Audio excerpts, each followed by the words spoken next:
The Silk Road Syndicate. Part 1. The Digital Shadows. Prologue. The Disappearance. It began with a missing person. In the bustling streets of Bangkok, 28-year-old Ananya Anna Srisawat, a freelance journalist specializing in cybercrime, vanished without a trace. Her last known location was a cafe in the city's Siloam district, where she had been seen meeting an unidentified man. Anna had been working on an expose about a new wave of drug trafficking linked to the dark web and cryptocurrency. Her notes, recovered from her apartment, contained cryptic references to something she called the Silk Road Syndicate. Her disappearance caught the attention of Interpol agent Daniel Carter, a seasoned investigator with background in cybercrime. Carter had been tracking a surge in drug shipments from Southeast Asia to Europe, all tied to encrypted online markets. Anna's notes hinted at a connection, and Carter knew he had to dig deeper. Carter arrived in Bangkok, where he met with Lieutenant Colonel Precha Chayan, a Thai narcotics officer who had been investigating Anna's disappearance. Precha had a reputation for being relentless, but even he was stumped by the case. Anna was onto something big. Precha told Carter over a cup of strong Thai coffee. She believed the Golden Triangle was no longer just about heroin. The cartels had gone digital. The Golden Triangle, a lawless region where the borders of Thailand, Myanmar, and Laos meet, had long been a hub for opium production. But in recent years, the drug trade had evolved. Synthetic drugs like methamphetamine and fentanyl were now being manufactured in hidden labs and shipped worldwide. What made this new wave different was how the cartels were operating. They were using the dark web and cryptocurrency to sell their products, launder money, and coordinate shipments.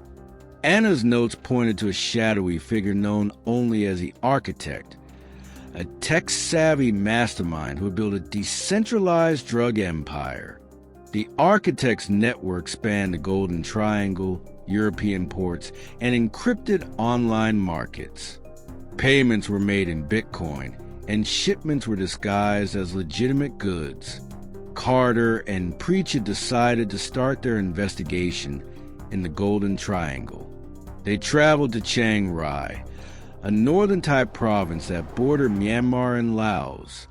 The region was a hotspot for drug production, and Carter hoped to find clues about Anna's disappearance and the Silk Road Syndicate.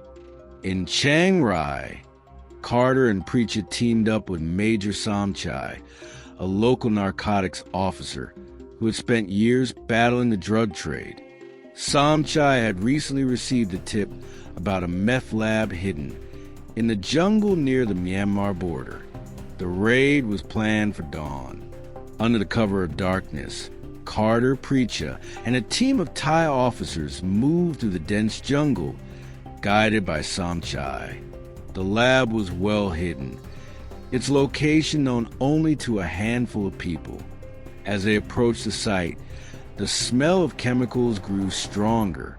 The lab was a makeshift structure, surrounded by armed guards. A firefight broke out as the officers moved in. Carter and Precha took cover behind trees, returning fire as the guards tried to flee. When the smoke cleared, the lab was in ruins. Inside, they found rows of tables covered in glassware, chemicals, and bags of methamphetamine. But what caught Carter's attention was a laptop sitting on a desk in the corner. The laptop was password protected, but Carter's team managed to bypass the security. What they found was a treasure trove of data, encrypted messages, Bitcoin wallets, and shipping manifests. The lab was part of a larger network, with connections to Europe and the dark web. One name kept appearing in the messages: the Architect. Back in Bangkok, Carter and Preacher analyzed the data from the laptop. They discovered that the lab was supplying drugs to a dark web marketplace called Silk Road 3.0, a successor to the infamous Silk Road and Silk Road 2.0 marketplaces that have been shut down by law enforcement. Silk Road 3.0 was a sophisticated platform, accessible only through the Tor network. It offered everything from drugs and weapons to counterfeit passports and hacking tools. Payments were made in Bitcoin, Monero, and other cryptocurrencies, making it nearly impossible to trace. Carter created a fake account and began browsing the marketplace. He was shocked by the sheer volume of drugs being sold: methamphetamine from the Golden Triangle, cocaine from South America, and fentanyl from China were all available for purchase. The marketplace even had a rating system, with buyers leaving reviews for sellers. One seller stood out: Golden Dragon, a top-rated vendor specializing in methamphetamine. Golden Dragon's profile claimed they were based in the Golden Triangle and offered premium product at competitive prices. Carter suspected Golden Dragon was connected to the lab they had raided. Using the data from the laptop, Carter traced Golden Dragon's Bitcoin transactions to a wallet linked to a shell company in Cyprus. The company, called Phoenix Holdings, appeared to be a front for money laundering. Carter's investigation took him to Amsterdam, where he met with Eva Van Dyke, a Dutch cybercrime investigator.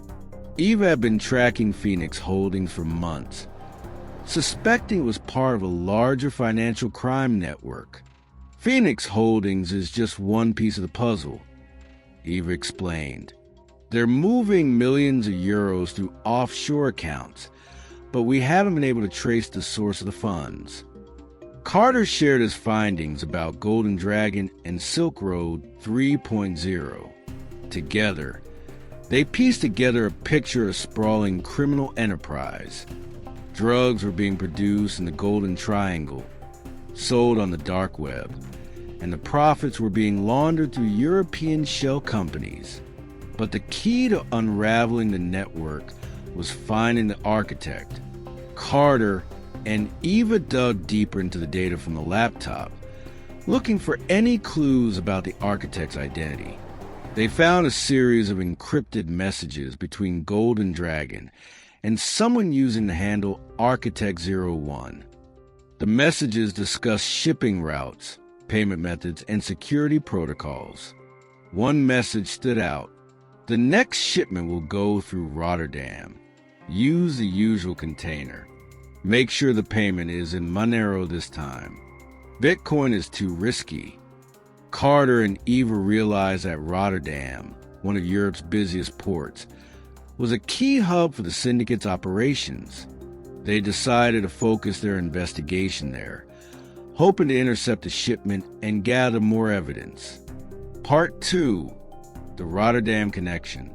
Rotterdam's sprawling port was a labyrinth of cranes, shipping containers, and warehouses. It was the largest port in Europe, handling over 470 million tons of cargo annually. But beneath its bustling surface lay a darker reality. Rotterdam was a hub for smuggling. Carter and Eva arrived in Rotterdam with a single lead: a shipping container scheduled to arrive from Thailand. According to the encrypted messages they had decrypted, the container was carrying a shipment of methamphetamine disguised as furniture. The Syndicate had perfected the art of hiding drugs in plain sight, using legitimate businesses as fronts. The container was due to arrive on the MV Horizon, a cargo ship registered in Singapore. Carter and Eva worked with Dutch customs to flag the container for inspection, but they knew the Syndicate had eyes and ears inside the port. If they tipped their hand too soon, the shipment would vanish. O gathered more information, Carter and Eva reached out to Jasper Vandermeer, a former port worker turned informant. Jasper had been arrested 2 years earlier for smuggling cocaine, but had cut a deal with the authorities in exchange for leniency. Jasper was nervous when they met at a dimly lit cafe near the port. "You're playing with fire," he warned. "These people don't mess around.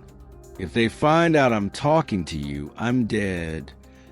Carter assured Jasper they would protect him. In exchange, Jasper revealed that the Syndicate had a network of corrupt port officials who facilitated the movement of drugs. One name stood out: Hank DeVries, a senior customs officer. "Hank's the one who makes sure the shipments get through," Jasper said. "He's been on their payroll for years." Carter and Eva decided to confront Hank, but they needed evidence first. They set up surveillance on his home and office, hoping to catch him in the act. The day of the shipment's arrival, Carter and Eva watched as the MV Horizon docked at the port. The container they were targeting was unloaded and placed in a holding area, awaiting inspection. That night, under the cover of darkness, a figure approached the container.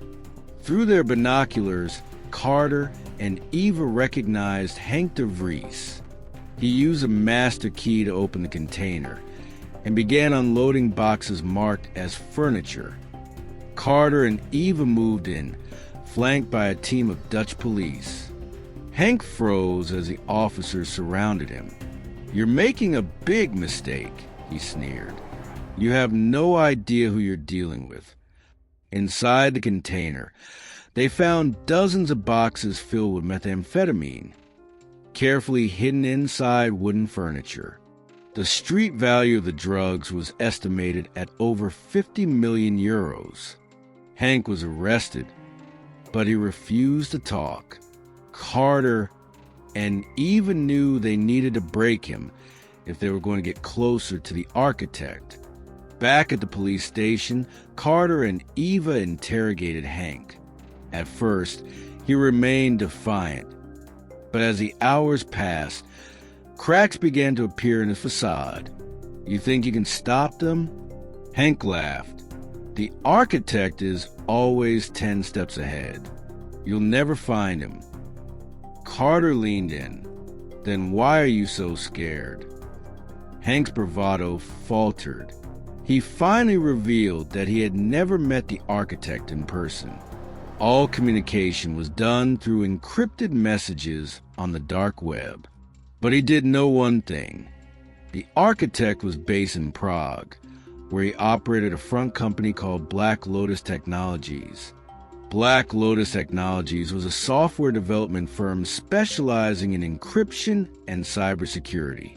On the surface, it was a legitimate business.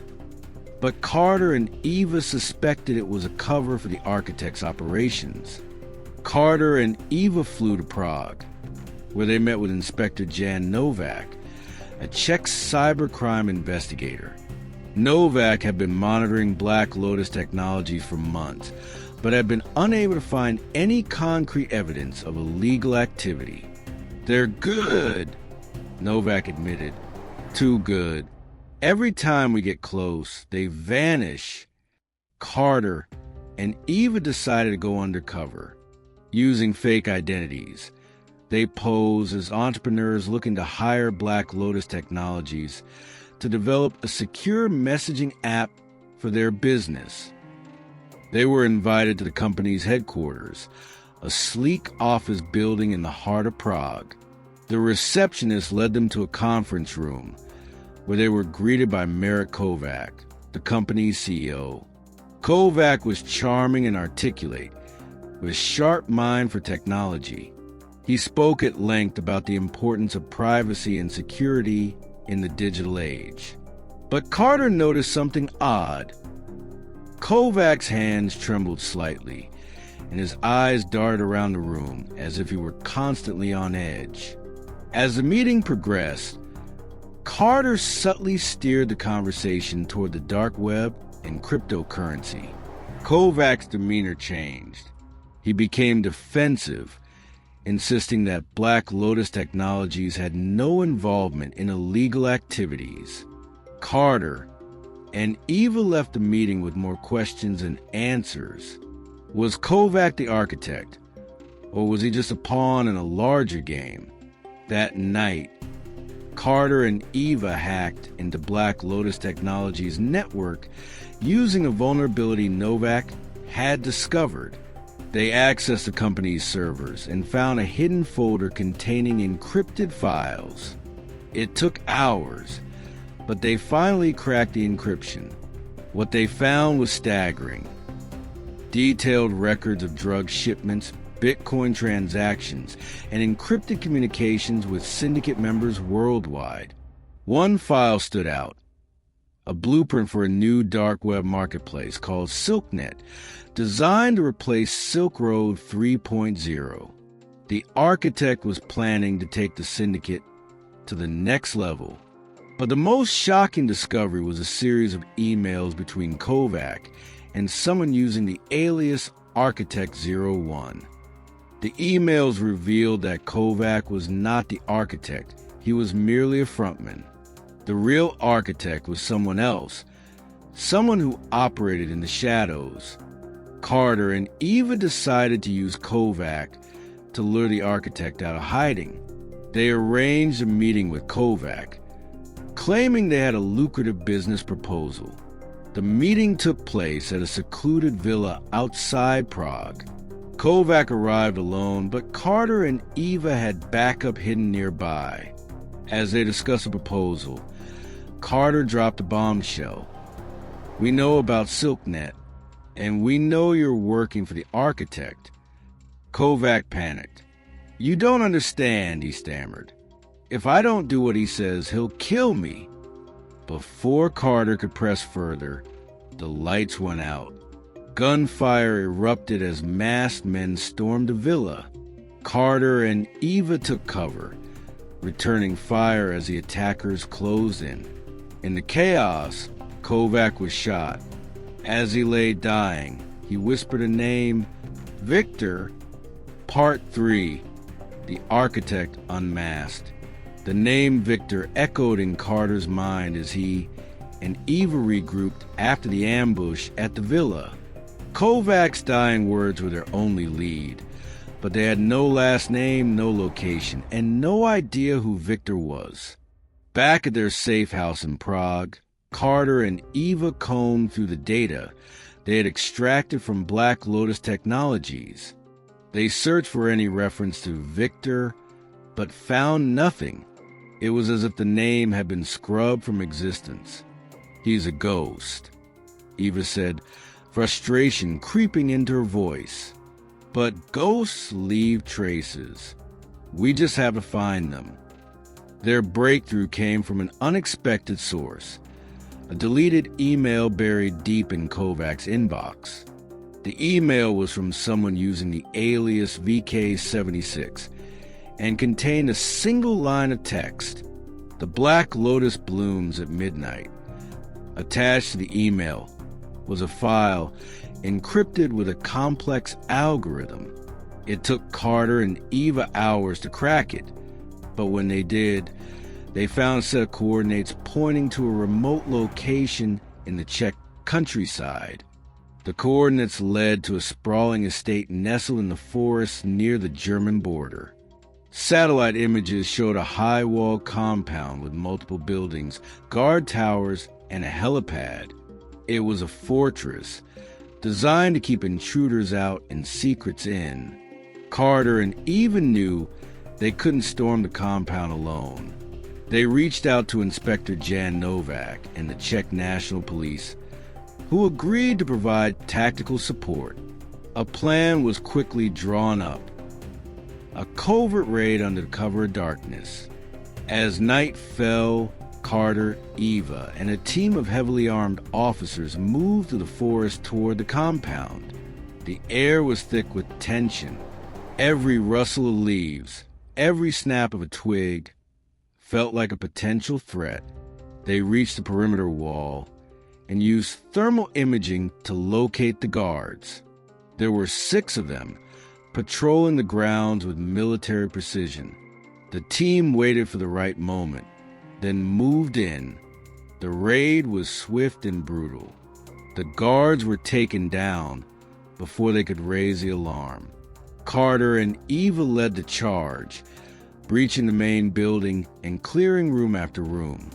Inside, they found evidence of the Syndicate's operations: stacks of cash, bags of drugs, and rows of servers humming with activity. But the most chilling discovery was in the basement, a makeshift lab where synthetic drugs were being manufactured. As they moved deeper into the compound, they encountered resistance. Gunfire erupted as armed men emerged from hidden passages. Carter and Eva took cover, returning fire as the battle raged. In the chaos, Carter spotted a figure slipping out a side door. He gave chase, with Eva close behind. The figure ran toward a helipad, where a helicopter was waiting, its rotors spinning. Carter and Eva caught up to the figure just as he was about to board the helicopter. It was Victor Kovar, a reclusive tech billionaire who had disappeared from the public eye years earlier.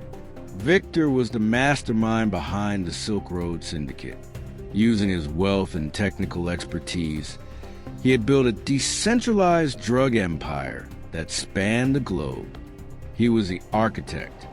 "You're too late," Victor sneered as Carter and Eva aimed their weapons at him. "The Syndicate is bigger than me. You'll never stop it." Carter stepped forward. "Maybe not, but we're starting with you." Victor lunged for a weapon hidden in the helicopter, but Carter was faster. He tackled Victor to the ground, disarming him as Eva moved in to help. With Victor in custody, the raid on the compound marked the beginning of the end for the Silk Road Syndicate. Over the following weeks, law enforcement agencies around the world launched coordinated strikes on the Syndicate's operations, seizing drugs, money, and servers. But the victory was bittersweet. Despite their efforts, Carter and Eva knew the Syndicate was only one piece of a much larger puzzle. The dark web was a breeding ground for crime, and new marketplaces would inevitably rise to replace Silk Road 3.0. As they prepared to leave Prague, Carter and Eva reflected on the case. They had uncovered a global criminal empire, unmasked its mastermind, and brought him to justice. But the fight was far from over. Part 4, The Legacy. The arrest of Victor Kovar sent shockwaves through the criminal underworld. For years, he had been the unseen hand guiding the Silk Road Syndicate, a mastermind who operated in the shadows. His capture was a victory for law enforcement, but it also created a power vacuum. Within days of Victor's arrest, dark web forums lit up with speculation. Who would take his place?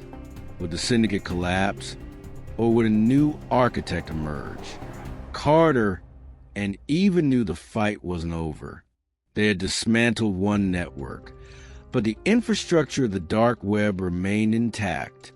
New marketplaces were already popping up, each more sophisticated than the last.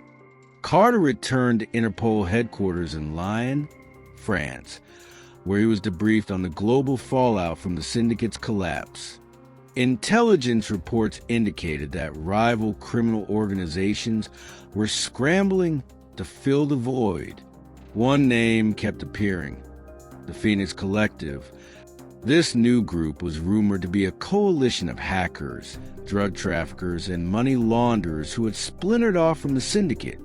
They were younger, more tech-savvy, and even more ruthless than their predecessors.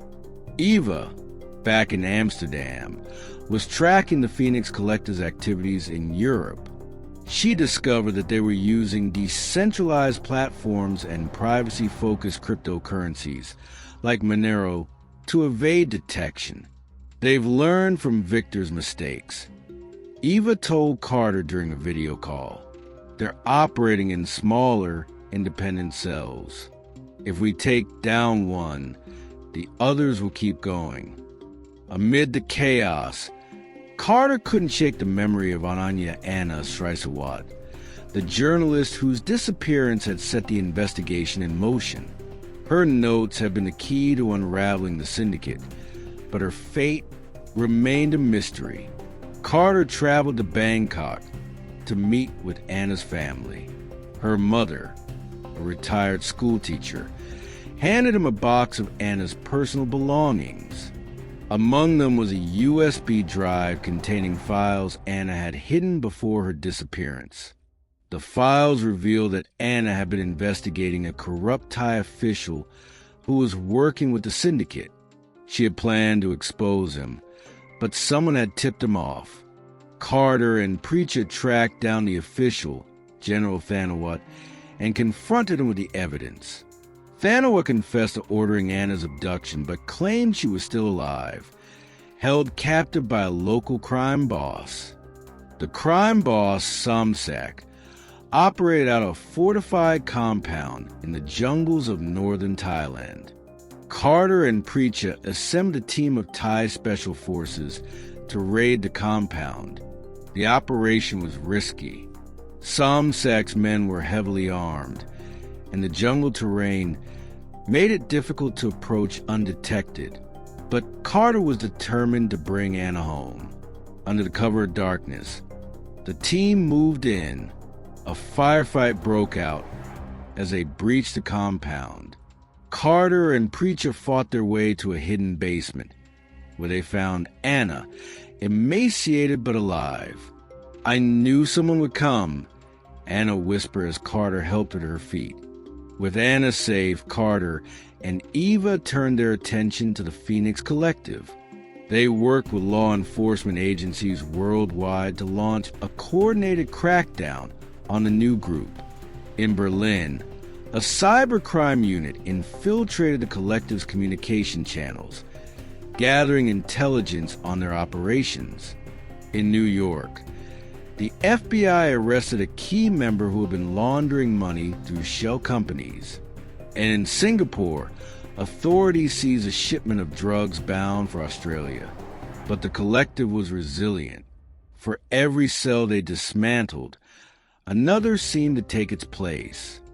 As the months passed, Carter and Eva realized that traditional law enforcement tactics were no longer enough.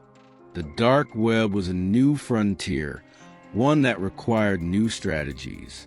They proposed the creation of a global task force dedicated to combating cybercrime. The task force would bring together experts in technology, finance, and law enforcement to stay ahead of the criminals.